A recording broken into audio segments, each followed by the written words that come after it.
വടക്കൻ പറവൂർ ടൗൺ ബെബ്കോ ഷോപ്പിൽ മോഷണം. കേസ് കണക്കിന് മദ്യക്കുപ്പികൾ 2 പേരടങ്ങും സംഘമാണ് കവർ ചെയ്തത്. ഇന്നലെ പുലർച്ചെയോടെയായിരുന്നു സംഭവം. ശ്യാം പ്രസാദ് ഉത്തമൻ വിവരങ്ങളുമായിട്ടുണ്ട്. ശ്യാമേ, എത്ര രൂപയുടെ നഷ്ടം കണക്കാക്കുന്നു? പ്രതികളെ കുറിച്ച് എന്തെങ്കിലും സൂചനകളുണ്ടോ? നഷ്ടം അത് ഇതുവരെയായിട്ടും കണക്കാക്കിയിട്ടില്ല. അതിൻ്റെ മൊത്തത്തിൽ കണക്കെടുത്തെങ്കിൽ മാത്രമേ അത് നിജപ്പെടുത്താൻ കഴിയുകയുള്ളൂ. ഇന്നലെ 1-ാം തീയതിയായിരുന്നു. ഡ്രൈ ഡേ ആയതിനാൽ തന്നെ ബെബ്കോയ്ക്ക് അവധിയായിരുന്നു. ഇന്ന് രാവിലെ ഓടുകൂടി ഷോപ്പ് തുറക്കാനെത്തിയ ജീവനക്കാരാണ് താഴെ തകർത്ത നിലയിൽ കാണുന്നത്. തുടർന്നാണ് ഇത് മോഷണം നടന്നിട്ടുണ്ടെന്ന് ഇവർക്ക് മനസ്സിലാവുന്നു.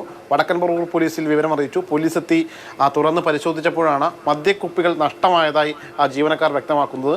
പിന്നീട് CCTV പരിശോധിച്ചപ്പോഴാണ് CCTV-യിൽ 2 പേർ എത്തി ഈ മദ്യം എടുത്ത് അത് കവറിലാക്കി കൊണ്ടുപോകുന്നത് ദൃശ്യങ്ങളിൽ വ്യക്തമാണ് എന്ന് മനസ്സിലായിട്ടുണ്ട്. അതിൻ്റെ അടിസ്ഥാനത്തിൽ ഇപ്പോൾ വടക്കൻ പറവൂർ പോലീസ് അന്വേഷണം തുടങ്ങിയിട്ടുണ്ട്. കൂടാതെ ഈ ഓണക്കാലമായതിനാൽ തന്നെ ചില്ലറയായി കരുതി വച്ചിരുന്ന 2000-ൻ്റെ കോയിനുകളും ഇവർ എടുത്തുകൊണ്ട് പോയിട്ടുണ്ട്.